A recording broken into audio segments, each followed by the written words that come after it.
Hi guys, welcome back. It's UK here with the next instalment of my Pathfinder campaign. Before I start, had a little change of plan on something here. As you may know, because I'm sure I mentioned it far too many times, I had basically decided I wasn't going to use XP in this campaign. You didn't need it under Pathfinder, it doesn't go into items, it doesn't go into high level spells or anything like that. So I just decided every couple of scenarios we level. Well, a few weeks ago, in talking to my players over Facebook with regards to another campaign I want to do afterwards, which I'm trying to plot out, I'd said, what sort of thing do you want? And one of the comments back from one player was he'd like to see XP sort of returned.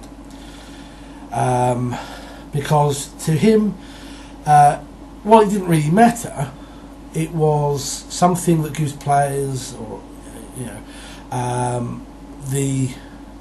that little sense of where they're going, how soon they're going to level, even if they know it's like the end of the scenario or whatever, or the following scenario, they've got this guide to when they can level, and he'd like to kind of go back to that. So I was pondering that over the last couple of weeks, and I thought, solid, let's try it. It might throw a spanner in the works, or slow or speed up certain elements of what I was thinking, but sorry, let's run with it. Let's see whether I can do the sort of campaigns that I like under the experience system.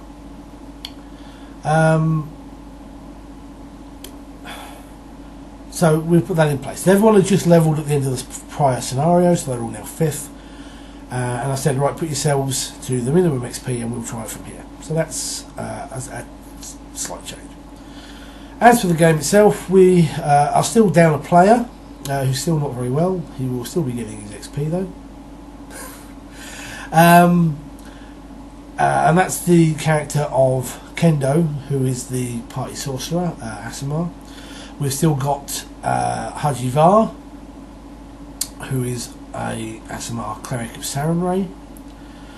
We have Grill, the human druid, and Bruce Banar, the halfling summoner. Very original name there. And they are in the town of Abkan, I think it's Abkan or Akban, in eastern Varizia, as caravan guards for 2 Varizian merchants, Besnik and his daughter Simza. So while they're resting up and levelling in the town, because they've got a few days to do it after their last adventure, Grill decides he wants to start looking into his own plot. He wants to set that going. And so he starts asking around the town if anyone remembers his mother, who passed through this way or lived this way, he's not entirely sure, about 20 years ago. Now he didn't have much luck, but he's not really a people person, being a druid. So Haji gave him some assistance, being a much more diplomatic bod and knowing the sort of people to talk to, and they are able to find an old man who does remember her by his description. He remembers her in the company of 3 other supposed druids, a man, an elf and a halfling, and that they were on a quest or something. They didn't stay in the area for long and they were gone.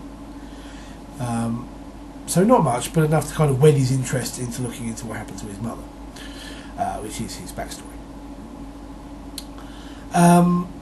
While they're in town, 3 Hell Knights arrive and start asking after the Vanquishers, and they are soon pointed out because they're heroes in the town, and they have become aware, whilst investigating the recent ogre problem, they have become aware that the Vanquishers have claimed the old keep at Durgam's Folly. And so basically they have brought a huge sheet of parchment, basically a legal document saying that the unclaimed keep, which is technically within Corvosan territory, they're going to claim. They need to sign this to say it's legally theirs, sort of thing.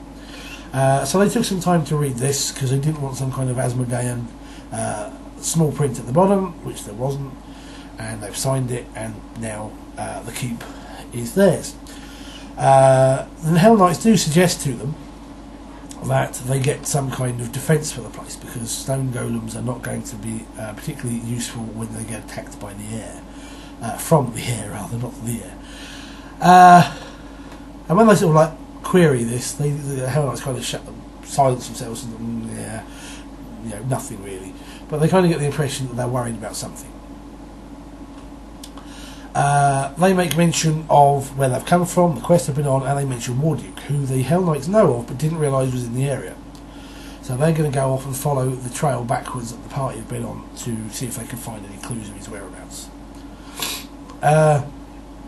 From here, the caravan heads to the dwarven city of Yanderhof, where Besnik wants to spend quite a few weeks, or a couple of weeks rather, because he needs to track down a load of former merchant contacts, sell what he's got, buy a load more, wants to spend, as the first major city they've reached since leaving Magnemar, this is where he wants to spend a lot of time. So the characters also have this opportunity to buy and sell a load of stuff, and I figured because it's a large city, they could potentially buy some magic items here. So they pick up a few bits here, some gauntlets I think the halfling did, and the cleric picked up a headband to boost his abilities. And they sold a load of other stuff and made a shed load of money. But they are holding it for when they reach Corvosa, because they were told that having the academy, which is the big wizard school there's more likely a chance that they can pick up some decent magical stuff. So they're holding their money for the moment. However, they are being watched while they're doing this, and are eventually approached by a dwarf wearing the sigil of a Yanderhof administrator, and asks if they are the Vanquishers. Word has reached him that you have arrived, and he wanted to see them for himself, because he needs their assistance. One of the outlying dwarven settlements on the underground citadels has fallen silent, and they want someone to go investigate, because there have been rumours and stories of the dwarves that were in this particular citadel have unearthed something large and decidedly dangerous in the depths of the earth. Yes, I am slightly ripping off Lord of the Rings, the Mines of Moria, but who cares? And they agree, and their payment will be whatever treasure they can find, fine. Plus, when they get back, they'll each receive enough mithril to make some armour, or something along those little lines. And so for this, they're going, oh, yep, very much, we will do. Well, they're a little concerned that they're going to use them rather than their own soldiers, but fair play. And pretty much they were guided the following day through the dwarven highways, deep under the earth, to the entrance to this particular citadel, and told that someone will be here waiting at all times, unless something goes horribly wrong. So if they need to come back, there will be a guide to bring them back to the main city. And basically all they've done of it, because we spent so much time role-playing the original encounter with the Hell Knights and in Yanderhof selling and stuff, they only covered probably a handful of rooms. But they found that the area has been taken over by the orcs, or a band of orcs. Whether it's they are working for the big bad in the lower levels or what, they don't know. But they have fought their way through a few rooms. The elemental summoned by the summoner being incredibly awesome and making up for the lack of a fighter figure. They have encountered an ogre, some wolves, usual sort of like fare for the entry level. It's all been fairly weak, designed to let them get in there and just smack the snot out of things before they get to they run into the big hard creatures and traps. But they still have quite a ways to go. So at this particular point, they've probably cleared half of the entry level, and some quite cool little fights actually. In there.